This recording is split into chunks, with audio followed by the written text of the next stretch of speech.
The night was already set to be unforgettable. Fans had poured in from across the country, some traveling thousands of miles, others camping outside the venue for days just to get a chance to witness their idol on stage. It was Lady Gaga's long-awaited hometown concert, a performance billed not just as another stop on her global tour, but as a deeply personal homecoming. Yet as the lights dimmed and the opening notes echoed through the arena, what unfolded was a moment of vulnerability, raw humanity, and powerful love. Lady Gaga, one of the most resilient and fearless performers of her generation, broke down in tears before she even sang her first note, revealing later that it was her fiancé, Michael Polansky, whose quiet words of encouragement gave her the strength to carry on.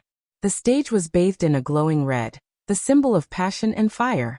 The roar of the crowd was deafening. Thousands screamed, waved handmade posters, and held up glittering lights in anticipation. Gaga, usually armored in dazzling costumes and unshakable confidence, appeared on stage visibly trembling. This wasn't the Gaga who had stormed the Super Bowl halftime show, or the one who strutted down the red carpet in towering heels and impossible gowns.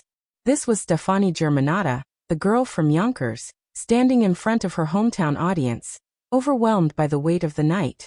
Her fans, lovingly referred to as her little monsters, felt the energy shift.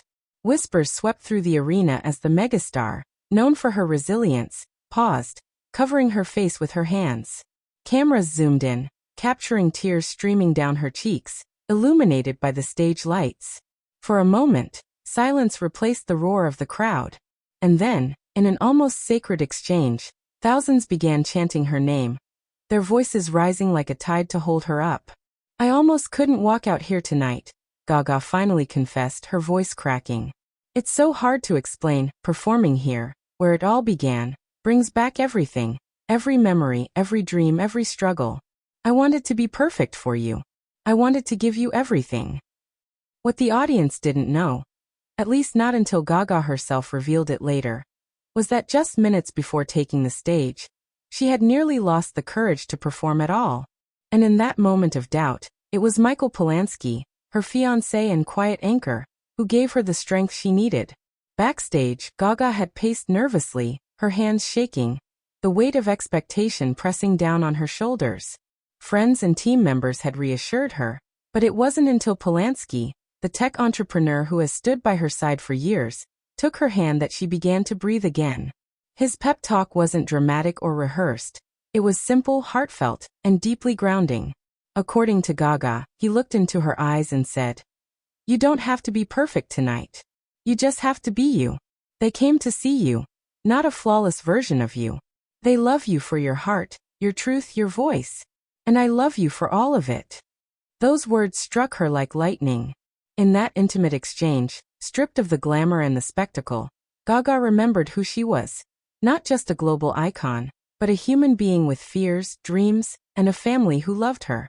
Polansky's reminder wasn't just about calming her nerves. It was about reminding her that authenticity mattered more than perfection. When she recounted his words on stage later that night, the crowd erupted in cheers. Many fans wiped away their own tears, moved not just by the honesty of their idol, but by the glimpse into the deep and genuine love she shared with the man who rarely stands in the spotlight.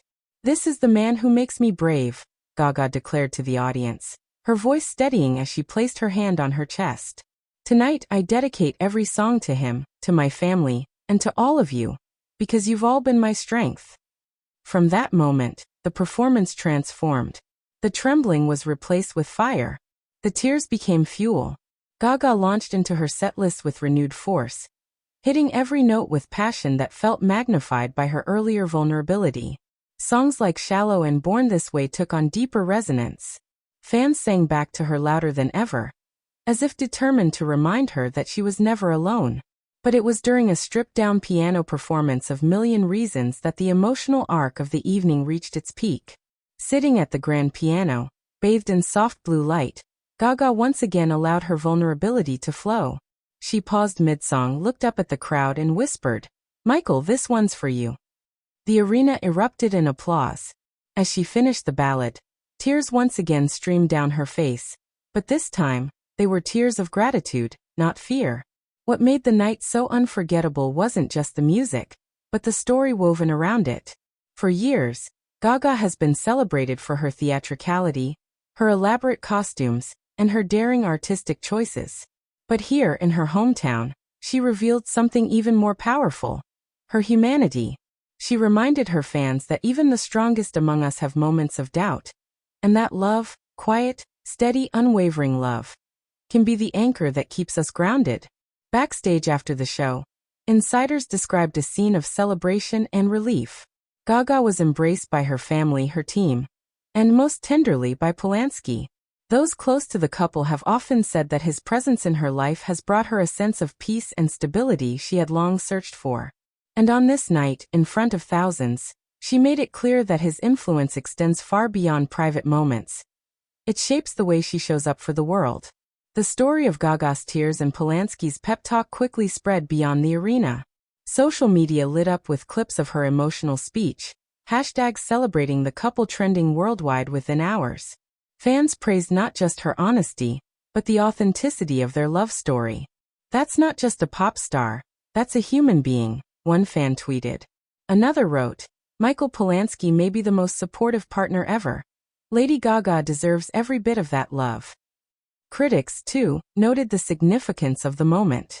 Some described it as one of the most vulnerable performances of her career, a night that stripped away the artifice and reminded the world why Gaga has remained an enduring force in music for over a decade.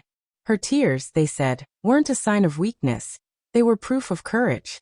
For Gaga, who has always championed messages of self-love, resilience, and authenticity, the night felt like a full-circle moment. To break down on stage in front of her hometown, and to stand back up, bolstered by love and support, was not just a personal victory. It was a message to every fan who has ever struggled with fear or self-doubt. "Sometimes," she told the audience before her final encore, "we all need someone to remind us that we're enough. Tonight, for me, that person was Michael. And for all of you, I hope you know you're enough, just as you are." That's what this music has always been about. As the final chords echoed through the arena, confetti rained from the ceiling, and Gaga stood tall, arms outstretched, her tears now blending with the joy of the night. Behind her, Michael Polansky was seen clapping proudly, his smile unshakable.